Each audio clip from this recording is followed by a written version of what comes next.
যারা এসএসসি পরীক্ষার রেজাল্ট দেখতে চাচ্ছেন কিংবা পরীক্ষা দিয়েছেন, তো এই ভিডিওটা তাদের জন্য। আজকে আমি দেখাবো কিভাবে 2026 সালের এসএসসি বোর্ড পরীক্ষার রেজাল্ট দেখবেন। তো রেজাল্ট দেখার জন্য আপনারা আপনাদের ফোনের ক্রোম ব্রাউজারে কিংবা আপনাদের কম্পিউটারের ক্রোম ব্রাউজারে চলে যাবেন। ক্রোম ব্রাউজারে যাওয়ার পর এখানে লিখবেন এসএসসি রেজাল্ট।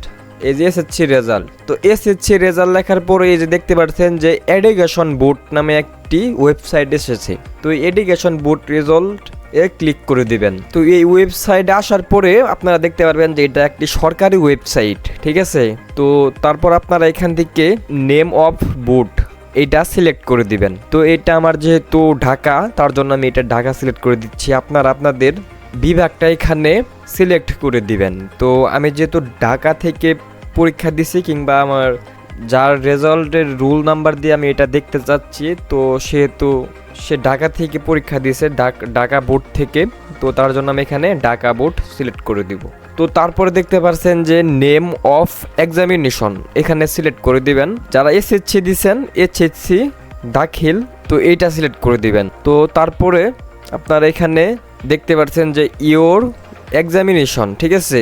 তো এটা এখান থেকেই 2026 সালের যেহেতু আমি ভিডিওটা বানাচ্ছি, তার জন্য 2026 সালে সিলেক্ট করে দিব। তো আপনারা যারা 2026 সালে পরীক্ষা দিয়েছেন, তো এখানে আপনারা 2026 সাল সিলেক্ট করে দিবেন।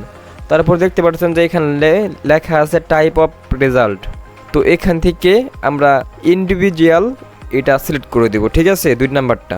তো তারপর দেখতে পারবেন যে এখানে আপনার রুল নাম্বার এবং এক্সামিনেশনের যে একটি রুল নাম্বার আছে, তো এটা এখানে শো হয়ে গিয়েছে, দেখতে পাচ্ছেন রুল নাম্বার। তো আপনারা আপনাদের রুল নাম্বারটা এখানে লিখে দিবেন। তো আমি আমার রুল নাম্বারটা লিখে দিচ্ছি। তো আমি আমার রুল নাম্বারটা এখানে লিখে দিয়েছি। তারপর দেখতে পাচ্ছেন যে রেজিস্ট্রেশন নাম্বার, ঠিক আছে।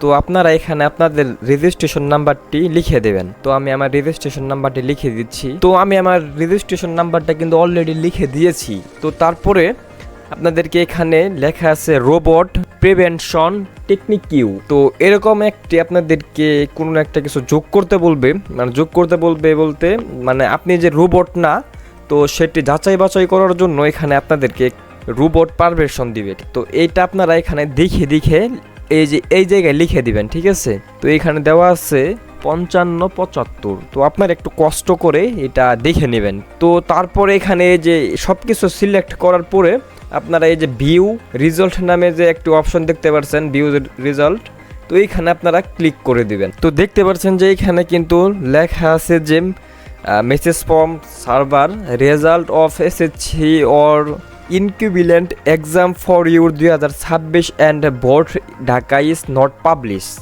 তো এইটাই বুঝাইছে যে আজকে যেহেতু 9 তারিখ, কালকে এই 2026 সালের পরীক্ষার রেজাল্টটা পাবলিশ করবে। তো তার জন্য এখনও রেজাল্টটা পাবলিশ হয়নি, তার জন্য আমরা আমাদের রেজাল্টটা দেখতে পারছি না। তো এটা যখন সরকারি থেকে এই রেজাল্টটা পাবলিক করবে, অতএব কালকে, তো আপনারা দেখতে পারবেন, বুঝতে পারছেন। যেই নিয়মে আপনাদেরকে দেখাইলাম কিংবা যেই সেম প্রসেসে আমি আপনাদেরকে দেখাইলাম, সেম প্রসেসে আপনারা এইভাবে রেজাল্ট দেখতে পারবেন। কিন্তু পোস্ট করার পরে সরকারি থেকে পাবলিক হওয়ার পরে আপনাদের রেজাল্টগুলো। তো আশা করি সবাই বুঝতে পেরেছেন।